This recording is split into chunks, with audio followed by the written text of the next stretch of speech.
Yep. Um, I'm sorry, but I have a hard question to start with. All right. Um, what's the connection in your mind between altruism and hedonism?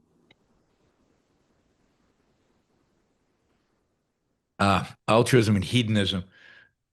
Um, I think basically, I think the connection is kind of the negation. Um, that is that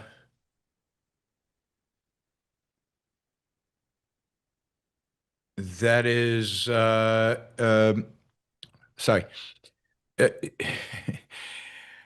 it's a negation. That is, I think what happens is people don't want to.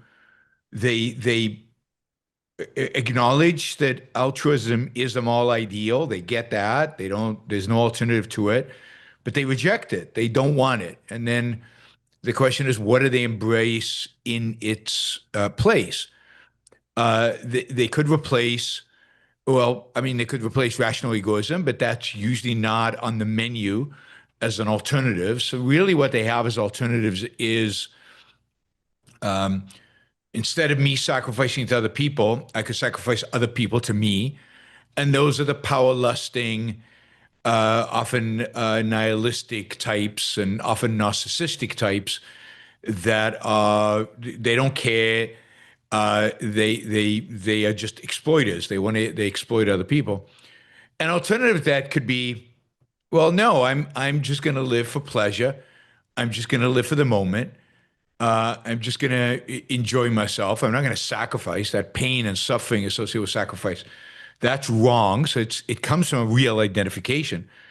But then I don't know what the alternative is. So the alternative seemingly is pleasure. Seemingly is replacing pain with pleasure, and that's hedonism. So, and in the Enlightenment, the few attempts to try to come up with a new moral code, a moral code that was non-altruistic, non-Christian, kind of gravitated towards pain and pleasure as being the mechanisms that would lead you to a proper moral code, but they didn't make the connection that you've been asking about a lot, Andrew, between reason and morality. So all they were left with pleasure and pain, and often what they landed up was a kind of a hedonistic moral code. That is the only alternative they can think of to altruism was hedonism in one form or another. So I think that's the connection. That's very interesting. Like, there's something to me about the fact that you need to have pride or self-esteem sanctioned by morality, by your morality, in order to act long term in sense of pleasure and pain, if that makes sense.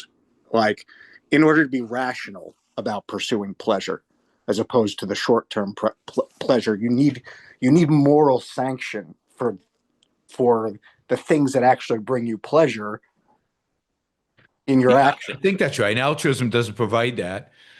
And egoism provides it, but you have to be aware of egoism and you have to embrace it. And you have to embrace the whole system that is egoism in order to achieve that. So, um, yeah, it's without a proper moral code, it's very hard to achieve the kind of self-esteem. And of course, they're all interrelated, so they're all interconnected, and then be able then to rationally adhere to a pleasure policy, to adhere to a pleasure policy that is also rational and also pro-life. Obviously people have done it in history, but it's rare if you don't have the principle of reason and a proper morality. But I think a lot of these behaviors that are not altruistic are a consequence of the rejection of altruism, not a consequence of really of embracing something positive, but a rejection of altruism, and then kind of they become the default. Got it.